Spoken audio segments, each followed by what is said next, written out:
abortion and trafficking, it's the trauma of both. It just can't be ignored. It's an assault on the image of God. It will interrupt the revenue of a trafficker, and then abortion will erase any of the evidence and cover things up.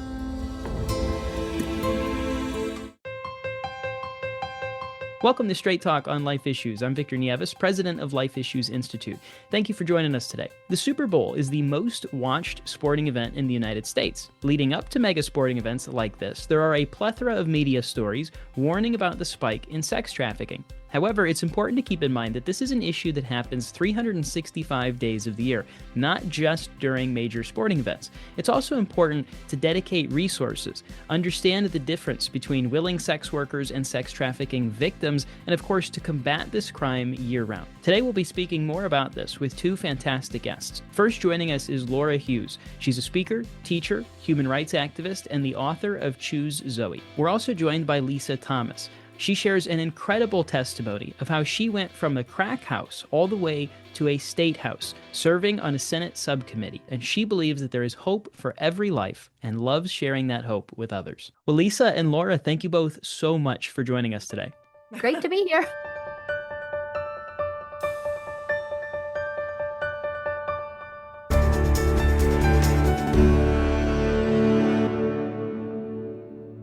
Well, it's very good to have both of you. And, our audience should know that you both have incredible stories. You both have incredible testimony. And I think what I'd like to start us off with today is if you would both just briefly share your story and your testimony. Lisa, we'll start with you. Sure. So I was brought up in a middle-class family. I had three brothers and, my dad worked for the government. My mom stayed home, but my mom had a lot of trauma from her past. And because of that trauma, it made me feel very alone and isolated. And, it doesn't take a lot of time for the enemy to weave things into your brain, because by the time I was 5, I really felt like there was something wrong with me, that I was a bad girl.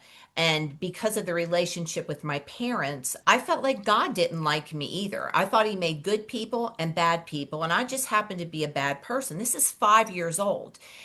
This type of mentality and mindset starts so much earlier than any action ever comes, or even thinking about doing something that would take you down the wrong path. Because of that, I was easily influenced. I started drinking and using drugs at a very early age. I lost my virginity at age 14, and I just continued on that path until I was introduced to crack cocaine in the 80s, and that was kind of the detriment to my life. It just took me to places I thought I would never go. I ended up homeless, hopeless, living on the streets of DC with a pimp boyfriend who was very violent. I was incarcerated. I've been confined to the mental health unit in different hospitals because of suicide attempts. As you can hear, my life was just falling apart. I was so unhappy. And somehow or another, God just intervened and I ended up in 12-step recovery. And from there, my life has just turned around. But those years while I was out on the street, living in prostitution, I had multiple abortions. So all these things just poured into my mindset and how I lived and what I thought about myself. So from there, things started to change when I accepted Jesus Christ. And since that time, I'm kind of a grassroots advocate. I like the disciple pattern of being able to work one-on-one with people, because really that's what people need. They need to know you care. They need to know they're loved. And that's what keeps me going every day, besides my children and my grandbaby and my husband. But that really inspires me to be the best person that I can be. Well, Lisa, thank you so much for sharing, again, an incredible testimony. The way that God has used your life is just undeniable.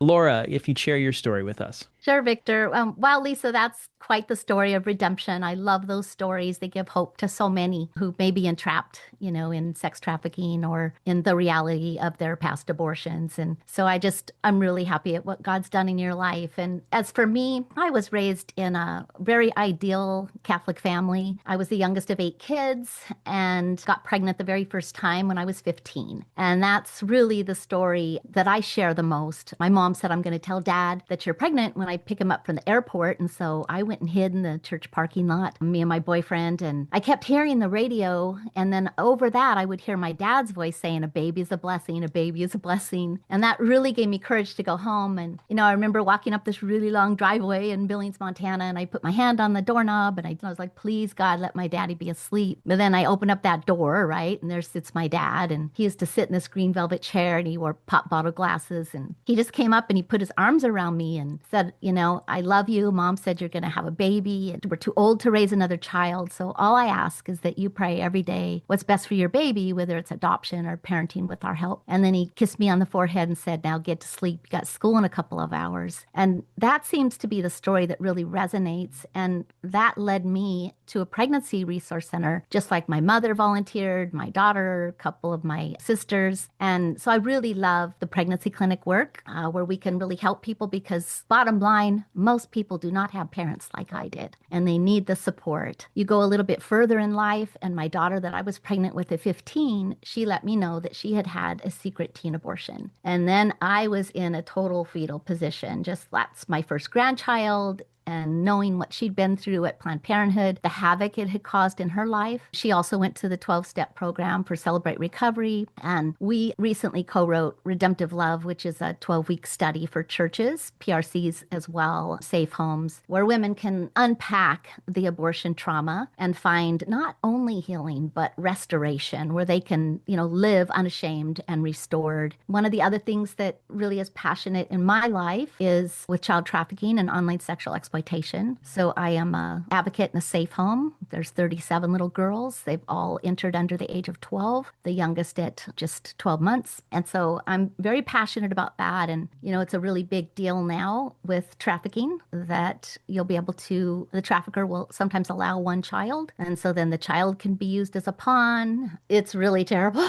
So the trafficker will sometimes say, you can have one child, but then he uses it as leverage to make her feel loved, but to also, you can't get out or I'll keep the child. Sometimes they sell the child and sometimes they traffic the child. And that's a real reality that we're finding now in the pregnancy clinic. It's not just the horror of being trafficked, it's then they will traffic the child too. Well, Laura and Lisa, I think for a lot of people in recent years, the scope and severity of the sex trafficking problem has really come to light. It's always been an issue, especially in the last couple of years. There's been a lot of attention brought to it, and that's a great thing because it is such an issue. What many people aren't fully aware of, however, is the connection between sex trafficking and, of course, the abortion industry. It's often been said the abortion industry is one of the necessary cogs in that machine, one of the things that is required to keep that running. What can you tell us about that part of things? Well, for me, I think back and I think what came first, the addiction or the abortion, and was it the chicken or the egg? And for me, I think they just went hand in hand. Um, the more I drank, the more I was willing to engage in behavior that was not good for me. And then when I did that, I ended up, having to get abortions. And then when I started, prostituting and standing on, I mean, I stood on the street corner. I just, there is a part of me that from those abortions, I was dead. I was dead. I had to put that somewhere inside of me. And I felt like I was always coerced by my boyfriend turned pimp. I always felt as though, I owed him something. And people are so cruel in this industry. And I mean, as Laura was talking about what they do and the depths that they'll go to. But I can remember having an abortion, and my boyfriend pimp, I woke up the next morning and he had a baby picture of himself, and it was propped up against the wall, and it had a sticky note and said, "Why did you kill me?" And when you on the outside looking in, that people can say, "Oh, that's horrible, that's evil," and it is. But what it does to the person who's involved in that is it keeps you locked into this mentality that you have some responsibility and plausibility for that person's feelings, even though they're violent, even though they're sick and evil people. And so there is a huge connection once you cross over the line to abortion, to illegal drugs or illicit behavior. there are so many factors that keep you there. I mean, you can't even list them all. And it becomes, again, part of the fabric of your life. And the abortions, when I did try to get pregnant, when I got married, when I got sober, every month for a year and a half, I would cry because I could not get pregnant. And that was connected to my abortions and the life that I was living. And it's also it's a secret. I mean, people who are involved in prostitution or if they've been trafficked at a young age or even adults, the last thing they want to do is talk about it. So secrets are dark, and they stay in the dark. But I tell you, in that little pinhole of light, when Jesus comes through there, it definitely changes everything.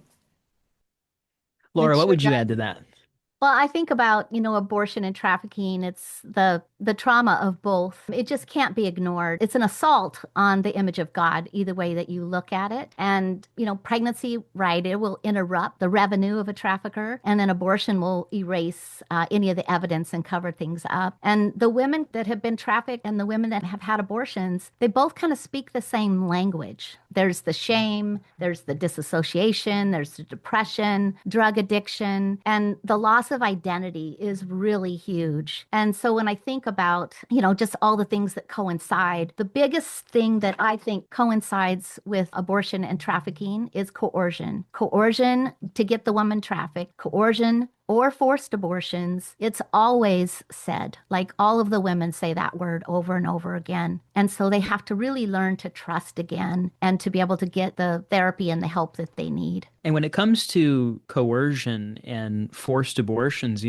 Planned Parenthood plays a very big role in this entire equation as well, because whether it's a woman coming in against her will, being forced or not, Planned Parenthood will cash the check all the same. They still make money off of it. And we know that there's been reports and investigative journalists who have exposed this for years now. Planned Parenthood doesn't really care at all if it's a young woman who's being brought in there against her will and trafficked. What do you see as the abortion industry's role in the world of sex trafficking? Well, they're definitely the cover-ups, they just care about the money. So there's, some studies of about 66 women who pretty much 70% of them said that they had an abortion and say that they were coerced and forced and there was threatening and there was abuse. Some of the women had as many as, 6 abortions. In a really extreme case, it was 17. We've had women come into our abortion recovery study at churches that have had 11. And it's just awful any way that you look at it. I think about my daughter went to Planned Parenthood, right? No parental consent. And I didn't know anything about it. And she suffered a lot of effects of abortion and until she was able to, admit what she was going through. And I think about Planned Parenthood, and it's always about the bottom dollar, whether it is abortion, whether it is transitioning our kids, anything that they do, whether it's covering up underage girls, whether they're trafficked or whether they're just the average girl, they're cover ups. And it's always about the money. When it says like women's health care, it drives me crazy because I think they could care less. When my daughter went back to Planned Parenthood and asked if there was any help for her emotions, mental health, or anything, the answer was no. Because if they had offered anything like that, then it would show that abortion is not good for women and that many women do, have problems afterwards. Yeah, in my experience with Planned Parenthood, I had a total of 5 abortions, and 4 of them were with Planned Parenthood. They could absolutely care less. They could care less. They have their script. They don't care if you are questioning, if you're scared. They could care less. And they do that. They know when you come in there, when you've gone to the same Planned Parenthood, 4 times, and there's other girls in there that are, I mean, I was 19 during my first abortion. But there were girls at Planned Parenthood that you could tell they were 13 or 14. And if they intervene in any way, it's going to stop the trade that brings them money. They're behind prostitution. They're behind, sex trafficking as far as money and power goes. And so there's a direct link. And, can you prove it? Well, maybe not, but I know for me, they were welcoming until it was done. Then it was get your cookies, get your orange juice, and get out of here. And really, that's how you feel, and it undermines your innate protective instinct. Abortion does, and so you can't even protect yourself because when you're not protecting your baby, the gift that God gave us as women, it transfers into every other part of your life. And I just it is evil behind beyond evil, and everyone who's had an abortion with Planned Parenthood has the same story, or if they've been workers with Planned Parenthood. It's just it diminishes you to absolutely nothing. And that's their goal, because if they can do that, you'll stay where you are in prostitution. You won't buck the system if you won't try to get out if you're being coerced or held without your will, physically, and you're left to the walls of your own mind. And it is a vicious cycle. And I'm just not one of many. There's many of many that feel the exact same way that I do. And as we have this conversation, I think it's important that we pause for a second and we think about the number of young women who could have had their lives literally saved had the abortion industry cared at all. There are young women who are being brought into these facilities, and all it would take is the Planned Parenthood workers stopping and saying, hang on, something here's not right. But instead, they look the other way and they do it routinely. And there are countless young women who are being forced back into a world of trafficking when they have these interactions with the abortion industry. And like I said, they don't care. Like you said, they're just there to cash the check. And so that is one of the aspects of this that's just so mortifying to me. And everybody really needs to know that they really are one of those essential cogs. The abortion industry doesn't care about women. They're not interested in healthcare. They're interested in profit. Well, Laura, changing gears a little bit here, tell us more about what you do with Cure Foundation. So the Cure Foundation, I love these children. Went on a missions trip to Cebu, Philippines, and I remember like walking up to their cottage. I'm a photographer by trade, and so I knew I was going to be able to take pictures of just kind of their feet. I wasn't able to take pictures of faces. And when I get to the porch, it's the moonlight because we got there later, and there's like 24 pairs of little flip-flops on the porch. And the smallest one had Minnie Mouse on it, and it belonged to like a 2-year-old. And at the time, I had 3 2-year-old granddaughters at home, and just kind of broke my heart. But seeing the beauty of the kids once they're rescued and they are able to have their social psycho counseling, and these little girls will tell you that they were trapped and that God rescued them and set them free. I've learned so many lessons from the children who just really understand that what happened to them is not right. And, just to be able to see their little faces light up. I've heard horrible stories. I actually have written a book about them. It's been done since 2022, but Meta deplatformed me and I'm having trouble getting a publisher. So I'm thinking about maybe doing a Kickstarter to get the news out since I don't have a lot of people to hear. But these girls told me their stories in their own words. We're talking 11-year-olds, 12-year-olds, 6 and 7-year-olds, trafficked by their own parents or by a neighbor.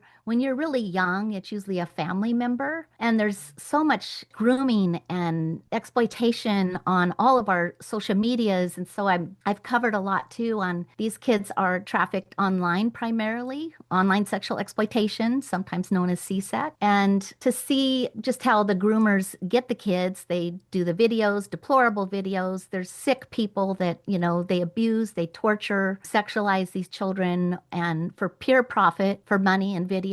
And yeah, as a school photographer, I see it in all the schools I work in as well. There's sextortion, there's trafficking. We're talking in junior high, all ages. And my eyes were just like totally opened to something I never thought that the good Lord would get me involved in. But I have 13 grandbabies, and I definitely want to protect the kids and teach families how to stay safe, especially online and social media. And in town here, there's an 11-year-old that was trafficked over the game Minecraft, and a boy that took his life because of sextortion. And it's a really huge growing problem. What used to take a long time to groom someone, even with trafficking, when I hear the stories now of women who are trafficked and teenagers who are trafficked and sometimes pregnant as well, it happened in minutes. They were groomed like technology has it happening in just minutes. And I've been able to go on some rescues with the DOJ and the FBI and the Sheriff's Department, and to see these women and how they are out on the streets,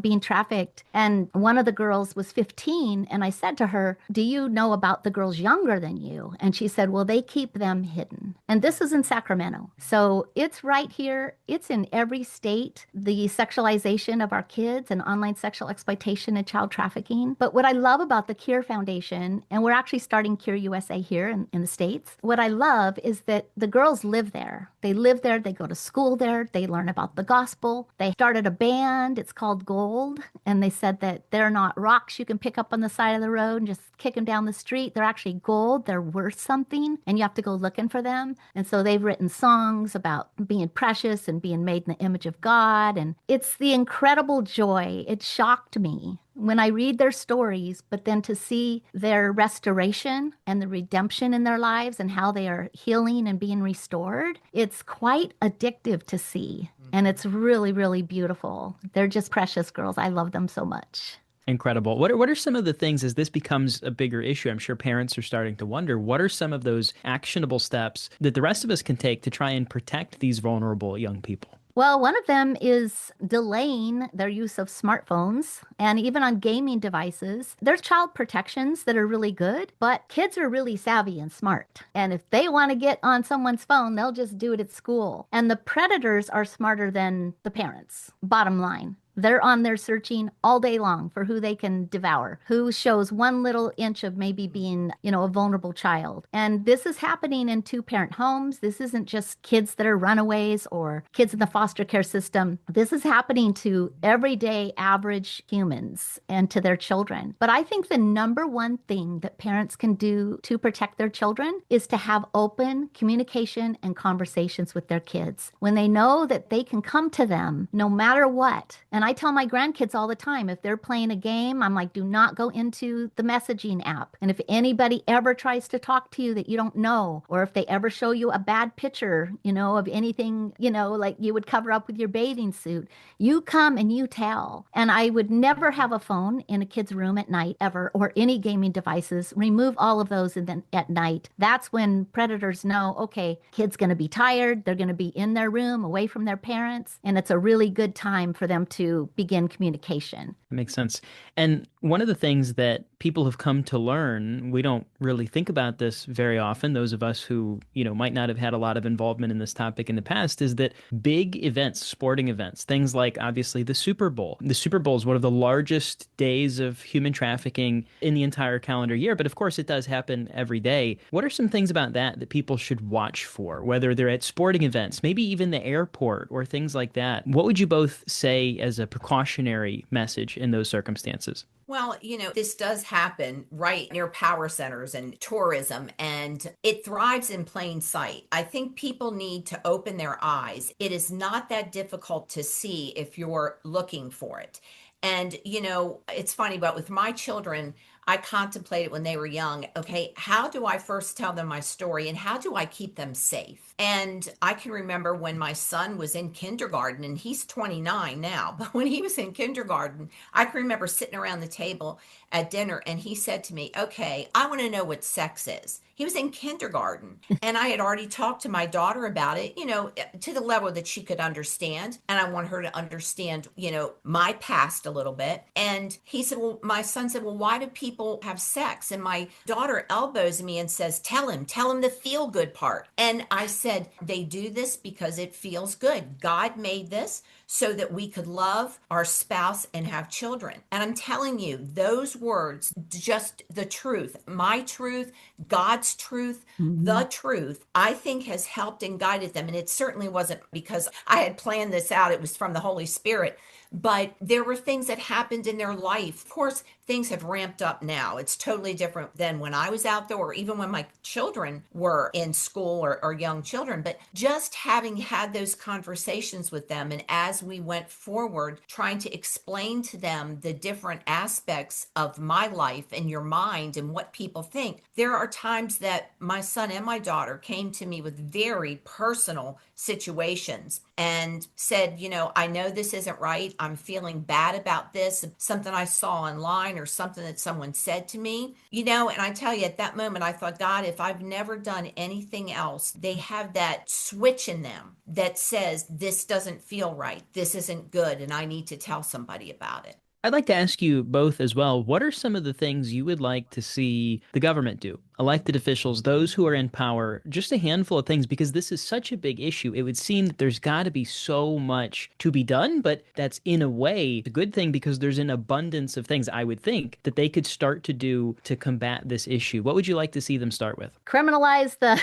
people that are online and the people that are doing this more. Thankfully, we've shifted some from calling the woman, a sex worker or something, to understanding she's more of a survivor, and more laws that will be stronger against the trafficker and also against the Johns, the people that are buying the porn and buying the people. I think that would go a really long way if they would really understand. And then also to have more safe homes. Every time I speak about trafficking, one of the big things of the missing piece is having safe homes, somewhere for these women to go. When a woman does want to get safe, most of the time the law enforcement says she runs right back to her trafficker. But the ones that we've seen get into a safe home, it's just wonderful. But many times it's the lack of safe homes. They don't know where to put someone when they do need the help. And I believe too that the roots are so much deeper than the fruit. I mean, thank God that they're bombing drug boats because look, this starts way before, like I said, than anybody takes action. There's something that's rooted in you. And I've worked with addicts and alcoholics for 34 years. And to this day, I live in Virginia. And it's very difficult to find a really good substantial rehab to put a person in when there certainly isn't, acute care like when they're done and they want to get help. We're moving in the right direction by trying to get abortion outlawed and illegal. I mean, these things promote a woman and it makes you so vulnerable and it makes you feel that you need to get involved in this type of work because you can't do anything else. I mean, I went from working in a bar to working in a strip bar to standing on the street corner. And it was because I was constantly berated by the need for money for drugs, a place to live, just like you said, Laura, safe houses. I ran a home for women that were reentering from incarceration a few years back. And I would say at least 85 to 90% of those women that were reentering had had abortions and were drug addicts. And the pain was coupled by the incarceration. We're incarcerating the wrong people. And I know this can be philosophical, but you asked. So those are the things that are on my heart. It's like, get real. I mean, I have worked with the legislature in Virginia for years, just with fentanyl, with studying homelessness and addiction and victims' rights. And it's amazing to me how our leaders, they have a good heart, most of them, well, some of them, except they know very little about what we're talking about. And they don't understand the very basic things that a woman needs or a young man needs to get off the streets. And one of the biggest battles that we're fighting right now in the pro-life movement is that of the chemical abortion drug, which is now being shipped with no medical oversight. It's incredibly dangerous. We have studies showing about 1 in 10 women who take the pill end up having serious adverse medical complications. But one of the things that obviously would seem to be a glaring issue is that this is going to certainly empower those who are trafficking women because now you no longer even need to enter the brick and mortar. You no longer even need to have that in-person human interaction at any stage.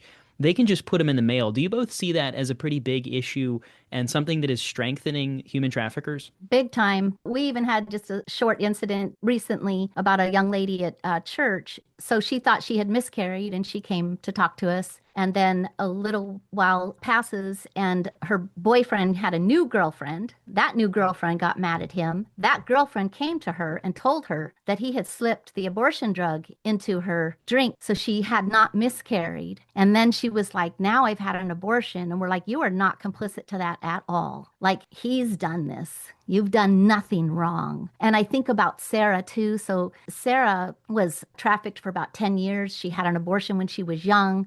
She was depressed and trafficked for about 10 years. and she got pregnant. And she said she went out of town and got the abortion pill. And she held the abortion pill on her bed and cried for about 4 hours, thinking, there's no way I'm going to be a good mom and whether to carry this child or not. She took the pill. And then she said, like within an hour, she started panicking and researching APR, abortion pill reversal. And they sent her to us at Alpha Clinics, and her baby was saved. And she named her baby girl Luca. And I can say these names, I've been given permission. And Luca means bringer of light. And so into her darkness, right, of trafficking and abortion, here comes this child. The child also helped her to get off her drugs because she'd been drug addicted all that time. She never thought she could do it. Her baby's just about 2 years old right now. She's fully off drugs. She is studying to be a nurse. She's back in good relationship with her parents, and see them both and the big smiles on their faces. And what abortion pill reversal does is totally amazing. So that is one of the ways that we can fight this abortion pill is by getting the news out more about APR. And that's what Planned Parenthood and the different abortion businesses, they want to hide the abortion pill reversal big time. And they want to just keep pushing that drug. They took all restrictions off during COVID, and there is absolutely no safe pill because the pill takes the life of the child and harms the mom. And there's a new study out. It's like 1 in 10 women has adverse effects, which is like infections, pelvic problems, and all kinds of things. And so I think there's so many things that we have on our side to fight that abortion pill because of the FDA lack of restrictions. I mean, I think about during COVID and even after, you couldn't get your hands on ivermectin because the government and the pharmaceutical companies control that. But you can get your hands on an abortion pill. This scope is so big that if they wanted to stop this, they could. If they can stop us from getting ivermectin that was over the counter, it's like keeping us in a fishbowl so that they can distribute drugs to us that keep Planned Parenthood in business, that keep population down, whatever their sick motive is. But there is a way to do that. It makes me sick that we have to have a reversal. You should not be able to get that unless you have got a doctor's note. And we know that there's never really a reason for an abortion. And so it would definitely limit those, the people who were able to obtain that if there were stricter regulations on it. Yeah. My daughter brought up a good point the other day. My daughter who had the secret teen abortion, and she's got the blood type where if you don't get the shot right after the first pregnancy, that it can cause you to lose the other pregnancies. And so I've often thought about ectopic pregnancies. You're given the pill without seeing the doctor, but there's also those women that it can affect every pregnancy after that if they have that certain blood type. So it's getting the news out about how that abortion pill really harms women, teenagers. Yeah. And I think about, I lost a little boy at 22 weeks in high school in the bathroom all by myself. And I think about these girls that are taking the pill, and I know abortion and miscarriage is different, but they're in their dorm rooms or their bathrooms at home, and they're going through the labor like I did, feeling the pain, the trauma. And, the broken heart is a whole nother thing because we have relationships. These are like young people's lives, and we want love and we want relationships, and you're pregnant and then you've got this layer of loss on top of it. And I think about the women that are having the abortion pill, and now the abortion clinics like Planned Parenthood, they don't even have to do the dirty work. They allow the woman, they really care. They allow teenagers to see, their pregnancies and go through all that and bleeding and the pain and then just the trauma and shame of seeing the baby, but also feeling all those feelings. I don't think they realize what's going to happen after they take that pill. Well, Lisa and Laura, if there was one thing that you could tell our listener to have them know about the relationship between human trafficking and abortion, what would it be? Well, I think it all comes down to your identity. Without Christ, it's a very difficult philosophy to get across to young people, but you've got to encourage those that that you're involved in, that they are valuable. There are no throwaway lives. It sounds like how many people can you reach? It doesn't matter because whoever you reach can reach someone else. And to instill in them with all your bumps, your bruises, being pregnant, what you've done in your past, that God loves you and you are perfect for the Lord. And that he wants nothing more than for you to walk in freedom, freedom from the guilt, freedom from the bondage of your own mind. So I would say that it really comes down to identity. And we see in our country that God's being taken out of everything. And it's our job as parents, as friends, as mothers to instill that in who, I don't care if they're 80 years old because they have granddaughters or great granddaughters. It's the most important thing to me that I am loved by Christ. I have a future. I have an identity, and my past will not stop me from doing that. But you don't have to go through those things in order to carry out the purpose that God has put on your life. Yeah, exactly. Ditto, Lisa. I think about the assault on the image of God. We're all made in the image of God, no matter what is going on in our lives. And trafficking and abortion are just a complete assault on that very image. And to see women's identity restored is really important. And like to all of the women who have been trafficked or had abortions or any other kind of trauma in your life, God, He's willing and able to restore you. Like your abortion and the trafficking, it does not define you. And there's no way that's the end of the story, because guilt and shame don't get the end of the story. Like God gets the end of the story. And he waits like with arms open wide, ready to restore you and redeem your life. And once people understand and they start to have their identity in Christ built back up because it's been so torn down, then they're able to see, like, I'm a daughter of the Most High God, like to really understand that. Because we hear a lot about, that God is our Father. But when you can teach a woman, that means she's the daughter and she gets to walk differently, talk differently. He can fully restore her life, whether it's been drug addiction, whatever the aspects are. When you see a woman healed, you see relationships restored, you see a stronger woman as an employer, you see more people volunteering, you see that countenance change. And that's what's so beautiful, is seeing when a woman can, like, walk out like unscathed and really be able to just know who she is. She's got more purpose in her life and she can really discover what God has her here on this earth for. Amen. Well, Laura and Lisa, thank you both so much for coming on today. Thank you for sharing your stories. It's been a blessing. Thank you. Thanks for having us.